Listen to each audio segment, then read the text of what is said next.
అందరికీ జై శ్రీరామ్. ఈరోజు భీష్మ ఏకాదశి గురించి ఈ వీడియోలో తెలుసుకుందాం. శంకరాచార్యులను శంకర భగవత్పాదులు అన్నట్టుగానే భీష్మాచార్యుణ్ణి భీష్మ పితామహుడు అనడం లోకంలో పరిపాటి. ఆస్తికులందరూ తమ తమ పితృదేవతలకు విడిచినట్టుగా ఏటా మాఘమాసంలో భీష్ముడికి తర్పణాలు వదులుతారు. ఈ శాస్త్ర విధిని గురించి ఆలోచిస్తే ఆయనను పితామహుడని సంబోధించడంలోని ఔచిత్యం బోధపడుతుంది. తండ్రి మాట జవదాటకపోవడంలో రాముడు అగ్రగణ్యుడు. కానీ దాని నిమిత్తం ఆయన రాజ్యాన్ని తప్ప దాంపత్య జీవితాన్ని వదులుకున్నవాడు కాదు. అంతేకాదు, రావణాసుర సంహారం ధర్మిలా రాముడు చిరకాలం రాజ్యపాలన నిర్వహించాడు. భీష్ముడు మాత్రం తండ్రి కోసం ఆజన్మాంతం అటు రాజ్యాన్ని ఇటు వివాహాన్ని రెండింటినీ విడిచిపెట్టాడు. ఇలా ఒక అవతారమూర్తితో సరితూగే వ్యక్తిత్వం, పోల్చదగిన స్థాయి మన పురాణాల్లో ఒక భీష్మ పితామహునికే దక్కింది.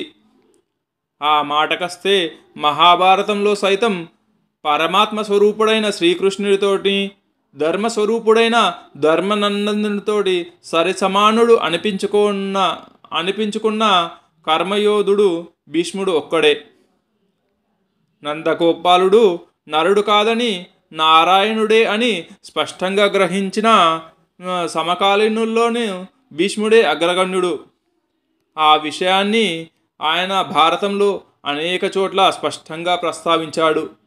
శిశుపాల సుయోధనాదులను హెచ్చరించాడు.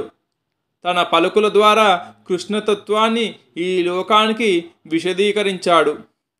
అంత్యదశలో సైతం అంపశయ్యపై పడుకొని ఆయన ఆలోచన చేసింది కబలిస్తున్న మృత్యువు గురించి కాదు, కరుణిస్తున్న కృష్ణుడి గురించి.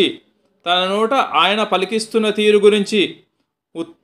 ఉత్తరాయణ పుణ్యకాలం కోసం వేచి ఉన్న భీష్మ పితామహుణ్ణి సమీపించి కృష్ణుడంతటివాడు ఓ నృపాల మహోత్తర అంటూ గొప్పగా సంబోధించాడు. వాస్తవానికి భీష్ముడు ఏనాడు ఏలిక కాడు. అయినా నరులను పాలించిన వారిలో అత్యంత మహనీయుడిగా, శ్రేష్ఠుడిగా ఆయనను శ్రీకృష్ణుడు సంభావించాడు. ఈ ధర్మరాజు దుఃఖంలో మునిగి ఉన్నాడు. ఇతడికి కర్తవ్య ఉపదేశం చేసి కలతను పోగొట్టు అని ఆదేశించాడు.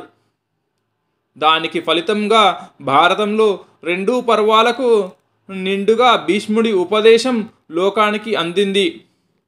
అనంత ధర్మరాశి అందులో ఒదిగిపోయింది. రాజధర్మాలు, ఆపద్ధర్మాలు, మోక్షధర్మాలు ప్రవాహంలో ఆయన నోట వెలువడ్డాయి. వాస్తవానికి అదంతా మానవాళికి మహోపదేశం. భీష్మ ధర్మజ సంవాదం చక్కగా అయిన వారికి ధర్మజుని వలె హృదయం విప్పారుతుంది. ధర్మ సూక్ష్మం బోధపడుతుంది. అది లోకానికి భీష్ముడు చేసిన మహోపకారం.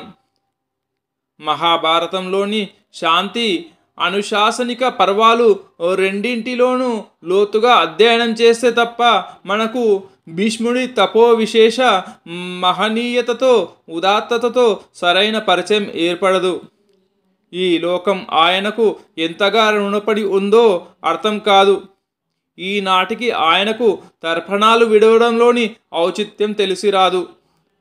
భారత వీరుల్లోనే కాదు, ఇతరత్రాను అలాంటి మహానుభావుడు లేనేలేడు అన్నారందుకే కథలు గాథల్లో చెల్లపిల్ల వెంకటశాస్త్రి శ్రీకృష్ణుని అవతారమూర్తిగా గుర్తించడంలో భీష్ముడికి తోడ్పడినవి ఆయన చర్మచక్షులు కావు, వివేకం అనే 3వ కన్ను. దాన్నే జ్ఞాననేత్రం అన్నారు. భీష్ముడు ఉపదేశంతో మనకు జ్ఞాననేత్రాలు తెరుచుకోవాలి. ఆయన కళ్ళలోంచి మనం పరమాత్మను దర్శించే ప్రయత్నం చేయాలి. భీష్మ ఏకాదశి నాటి ఈ సంకల్పమే ఆ మహాపురుషుడికి సరైన నివాళి అందుతుంది. జై శ్రీరామ్, జై శ్రీమన్నారాయణ.